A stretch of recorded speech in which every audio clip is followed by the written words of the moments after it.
Royal Challengers Bengaluru ತಂಡ ಈ season ಅಲ್ಲಿ ಅದ್ಭುತ ಪ್ರದರ್ಶನದ ಮೂಲಕ ಟ್ರೋಫಿಯನ್ನ ಗೆದ್ದಿದೆ. 18 ವರ್ಷಗಳ ಬಳಿಕ ಚೊಚ್ಚಲ ಕಪ್ಗೆ ಮುತ್ತಿಟ್ಟಿದೆ. ಈ ಅಭೂತಪೂರ್ವ ಯಶಸ್ಸಿನ ಹಿಂದೆ ಬರೀ ಆಟಗಾರರಷ್ಟೇ ಅಲ್ಲ, ಅನ್ಸೀನ್ ಹೀರೋಸ್ ಕೂಡ ಇದ್ದಾರೆ. ಗ್ರೌಂಡ್ನೊಳಗೆ ಇಳಿದು ಆಡುವಂತ 11 ಆಟಗಾರರ ಜೊತೆಗೆ ಗ್ರೌಂಡ್ ಆಚೆ ಕುಳಿತು ಆಡಿಸಿದಂತ ಈ ಮೂವರು ಮಾಸ್ಟರ್ ಮೈಂಡ್ಗಳ ಬಗ್ಗೆ ಹೇಳಲೇಬೇಕು. ಅಷ್ಟಕ್ಕೂ ಯಾರು ಆ ಮೂವರು ಬೇಟೆಗಾರರು, ಹೇಗಿತ್ತು ಅವರ ಪ್ಲಾನ್ ಅನ್ನೋದನ್ನ ಹೇಳ್ತೇನೆ. ನಾನು ಶಾಂತ, ನೀವು ಸುದ್ದಿಯಾನದ ಸಬ್ಸ್ಕ್ರೈಬರ್ ಆಗೋದಕ್ಕೆ ಮರಿಬೇಡಿ. 2025ರ IPL ನಲ್ಲಿ ಡೇ 1 ನಿಂದ ಹಿಡಿದು ಫೈನಲ್ ವರೆಗೂ ಕೂಡ RCB ಜರ್ನಿ ಅಲ್ಟಿಮೇಟ್ ಆಗಿದೆ. ಆಲ್ರೌಂಡ್ ಪ್ರದರ್ಶನದ ಮೂಲಕವೇ ತಮ್ಮ ಮೇಡನ್ ಟೈಟಲ್ಗೆ ಮುತ್ತಿಟ್ಟಿದ್ದಾರೆ. RCB ಪರ ಓಪನರ್ ಟು ಡೆತ್ ಓವರ್ ಬೌಲರ್ವರೆಗೂ ಕೂಡ ಎಲ್ಲರೂ ಕೂಡ ಮ್ಯಾಜಿಕಲ್ ಪ್ಲೇಯರ್ಸ್ಗಳೇ ಆಗಿದ್ರು. ಆದರೆ IPL ಹರಾಜಿನ ಬಳಿಕ ಇದೇ ಪ್ಲೇಯರ್ಸ್, ಇದೇ ಟೀಮ್ ಕಂಡು ಎಷ್ಟೋ ಜನ ಗೇಲಿ ಮಾಡಿದ್ರು. ಯಾಕಂದ್ರೆ RCB ಯಾವುದೇ ಬಿಗ್ ಸ್ಟಾರ್ ಮೇಲೆ ಬಿಡ್ ಮಾಡಿರಲಿಲ್ಲ. ಸೊ ಈ ಸಲನು ಇವರು ಕಪ್ ಗೆದ್ದಂತೆ ಅಂತ ಗೇಲಿ ಮಾಡಿದ್ರು. ಆದ್ರೆ ಎಲ್ಲರ ಲೆಕ್ಕಾಚಾರಗಳನ್ನ ತಲೆ ಕೆಳಗೆ ಮಾಡಿದ್ದು ಕೋಚ್ ಆಂಡಿ ಫ್ಲವರ್, ಟೀಮ್ ನಿರ್ದೇಶಕ ಮೋ ಬಬಾಟ್, ಹಾಗೆ ಬ್ಯಾಟಿಂಗ್ ಕೋಚ್ ಅಂಡ್ ಮೆಂಟರ್ ಆಗಿರುವಂತ ದಿನೇಶ್ ಕಾರ್ತಿಕ್.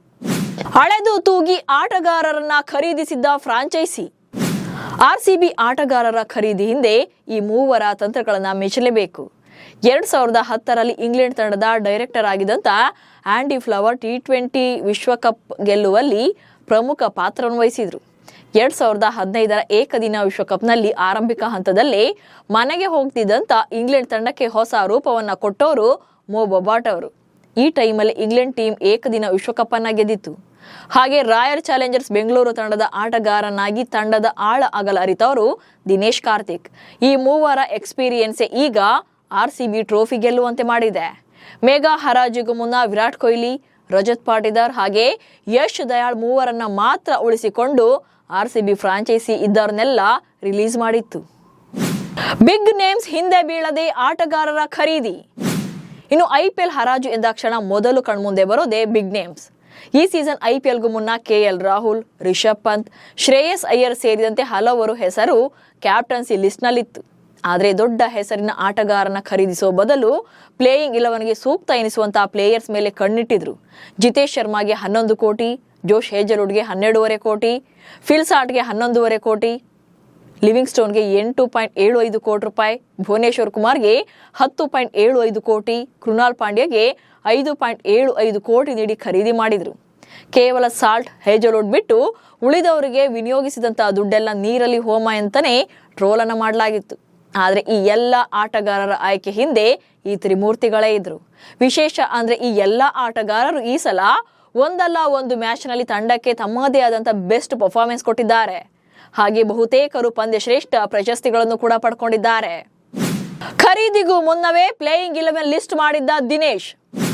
ಇನ್ನು ಈ ಗೆಲುವಿನ ಅರ್ಧ ಕ್ರೆಡಿಟ್ ನ ದಿನೇಶ್ ಕಾರ್ತಿಕ್ಗೆ ಕೊಡ್ಲೇಬೇಕು. ವಿಶ್ವದ ಅತ್ಯಂತ ಜನಪ್ರಿಯ ಫ್ರಾಂಚೈಸಿ ಆಗಿರುವಂತ RCBಯಲ್ಲಿ ದೊಡ್ಡ ಹುದ್ದೆ ಸಿಕ್ಕಿದಾಗ AC ರೂಮ್ನಲ್ಲಿ ಅವರು ಕೂರಕ್ಕೋಗ್ಲಿಲ್ಲ. ಭಾರತದ ಯುವ ಆಟಗಾರರಿಗೆ RCB ಕ್ಯಾಪ್ನಲ್ಲಿ ತಮ್ಮ ಪ್ರತಿಭೆಯ ಅನಾವರಣಕ್ಕೆ ಅವಕಾಶವನ್ನು ಕೊಟ್ಟರು. ಅವರ ಹಿಂದೆ ನಿಂತು ಅವರ ಸಾಮರ್ಥ್ಯಗಳನ್ನು ನೋಡಿದ್ರು. ಕ್ಯಾಪ್ನಿಂದ ಬೆಸ್ಟ್ ಪ್ಲೇಯರ್ಗಳನ್ನ ಪಿಕ್ ಮಾಡಿ ಆಕ್ಷನ್ ನಲ್ಲಿ ಟಾರ್ಗೆಟ್ ಮಾಡಿ ಇಳಿಸಿದ್ರು.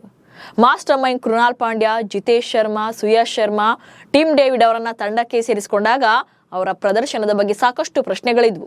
ಆದ್ರೆ RCB ಟೀಮ್ ಒಂದೊಂದೇ ಪಂದ್ಯಗಳನ್ನ ಗೆದ್ದು ಪ್ಲೇ ಆಫ್ಗೆ ಕಾಲಿಟ್ಟಾಗ, ಕ್ವಾಲಿಫೈಯರ್ 1ನಲ್ಲಿ ಗೆದ್ದು ಫೈನಲ್ಗೆ ಲಗ್ಗೆ ಇಟ್ಟಾಗ, ಹಾಗೆ ಪಂಜಾಬ್ ವಿರುದ್ಧ ಫೈನಲ್ ಪಂದ್ಯದಲ್ಲಿ ರಣರೋಚಕ ರೀತಿಯಲ್ಲಿ ಗೆದ್ದಾಗ ಎಲ್ಲರ ಗೊಂದಲಗಳಿಗೆ, ಎಲ್ಲ ಪ್ರಶ್ನೆಗಳಿಗೂ ಕೂಡ ಉತ್ತರ ಸಿಕ್ಕಿದೆ.